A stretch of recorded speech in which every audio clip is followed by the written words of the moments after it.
Welcome to Write to Publish, your go-to podcast for all things writing and publishing. I'm Karen Stanley, a 14 times published author and the founder of Mabel and Stanley Publishing. Join me as I share a multitude of tips and insights drawn from my own writing and publishing journey.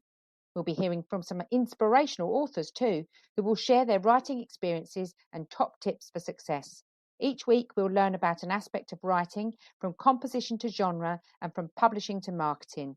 Listen in as we learn and chat about all things writing and publishing, and let's get you on the right path.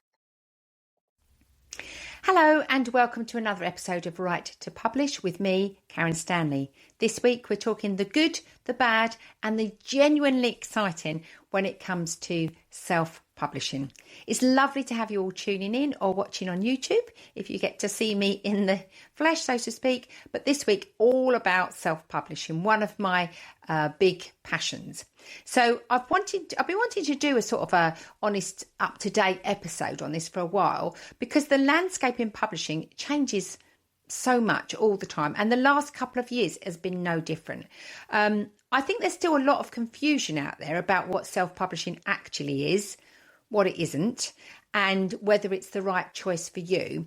And this episode isn't going to be me just going, yay, self-publishing is amazing, everyone should do it. You know, there are pros and cons, and choosing the best publishing path for you is vital. So I'm going to kind of lay it out for you and tell you what my thoughts and experience and knowledge is, and it's up for you to really then make a decision based on what you've learned. So we're going to talk about the good stuff, the not so good stuff, and the bits that I really find quite exciting because of where we are right now. But, you know, because there is a lot to be excited about, only if you go in with your eyes wide open. So what actually is self-publishing? Let's talk about that. So self-publishing, it simply means that you, the author, take on the role that a traditional publisher would normally take. So you're responsible for editing, cover design, formatting, distributing, marketing.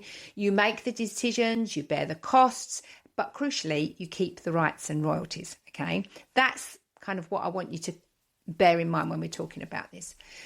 Sometimes self-publishing gets confused with something called vanity publishing. That is a very different thing, and we're going to talk about that in next week's or one of the upcoming episodes in quite a lot of detail. But please understand they are not the same thing.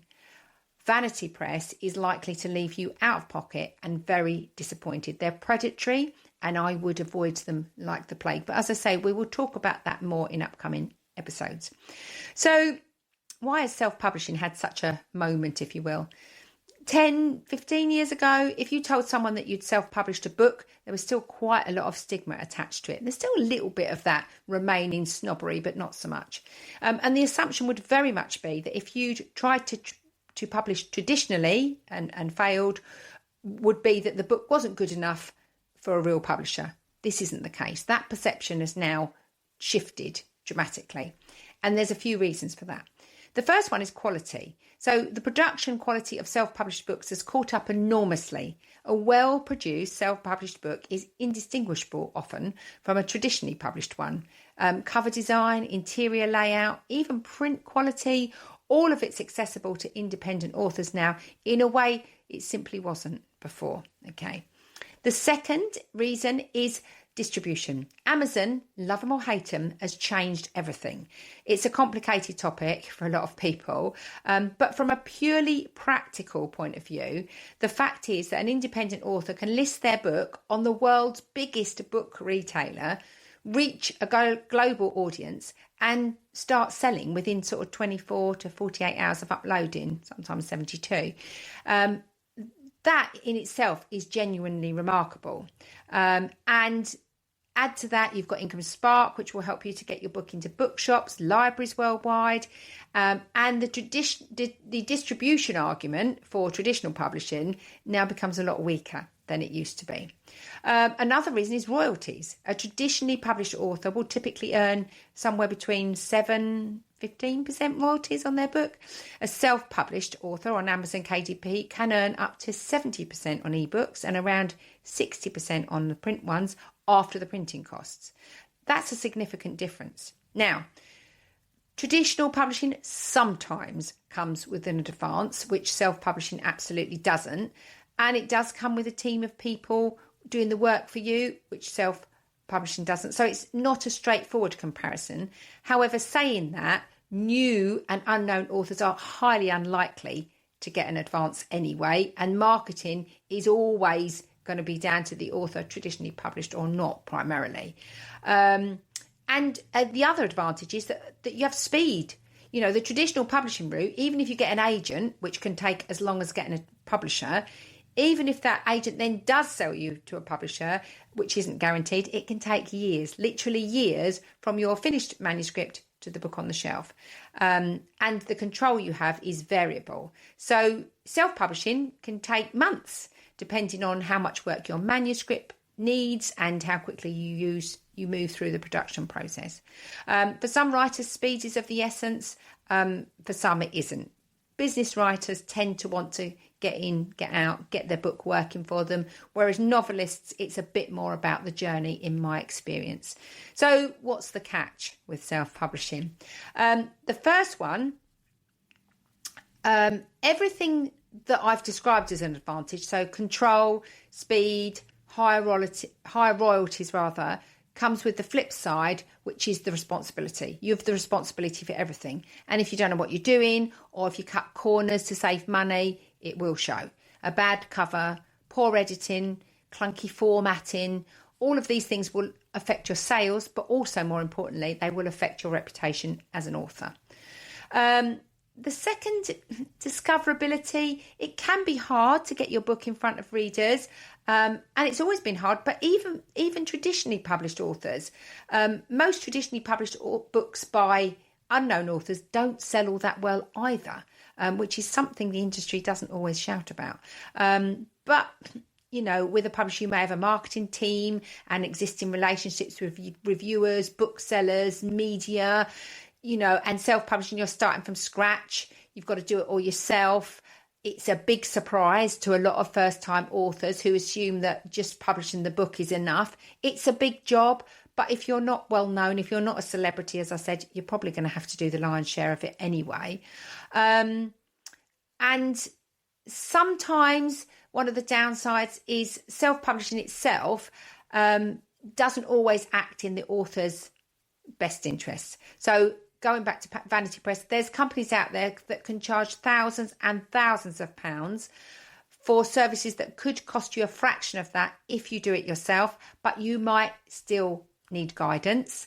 There are a lot of people making promises they can't keep, and there's lots of authors out there signing contracts when they haven't read the small print, and that is a dangerous game. And we'll talk about that more in upcoming episodes. So, you know, who is self-publishing for, really? It's right for lots of people, but for different reasons. So if you're a fiction writer who's got a clear sense of your genre, your audience, you're prepared to invest in proper editing, a professional cover, self-publishing can be brilliant. And particularly genre fiction, where readers are, you know, voracious, they read widely, and the indie market is huge. If you're a business owner or an expert who wants to get a book as a credibility tool, a lead generator, speaking platform, self-publishing is always the smarter choice, in my view, because to get a traditional deal as an unknown author, you know, a business author is going to be as rare as hen's teeth. And getting the book to work for you is much easier if you've done it yourself, because you can position it exactly for your ideal client. You know where it's going to sit in your funnel. And if you're writing specialist subjects, memoirs, etc., self-publishing makes enormous sense, because again, traditional publishers are very unlikely to take it on, and your audience, while small, is very targeted and therefore very reachable. Certain literary fiction, mainstream commercial fiction, academic publishing, sometimes a bookshop presence matters more, sometimes traditional publishing matters more, but that is becoming less and less of an issue. You know, what I do find genuinely exciting, I don't want this episode to feel like a warning. It's not a warning, because I personally believe that self-publishing and hybrid publishing are amazing, and they're perfect for many writers.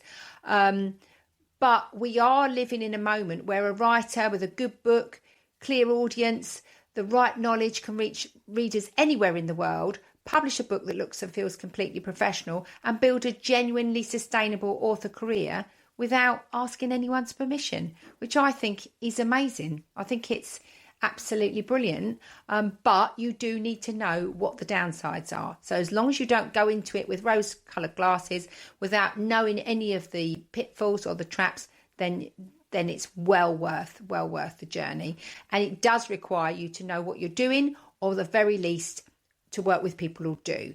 If you haven't got a copy of How to Publish a Book Without Getting Ripped Off yet, I've written this because I wanted there to be a straightforward, honest guide that didn't have an agenda, but gave you the facts and helped you to make an informed decision.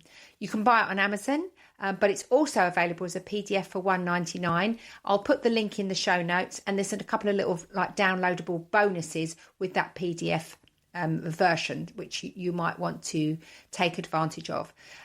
Coming up, we're going to be talking about red flags, rip-offs, pitfalls, things to avoid, and Vanity Press will very much feature there. So thank you so much for being here. I appreciate each and every one of you. I love having you here. And if you've enjoyed this episode, please do subscribe and leave a review if you can. It genuinely makes a difference. So I look forward to seeing you, or to broadcast it into your earpods sometime soon. Get in touch, as always, Karen at mabelandstanleypublishing.com. If you have any questions, I always love to help, and I'm very keen to get you on the right path.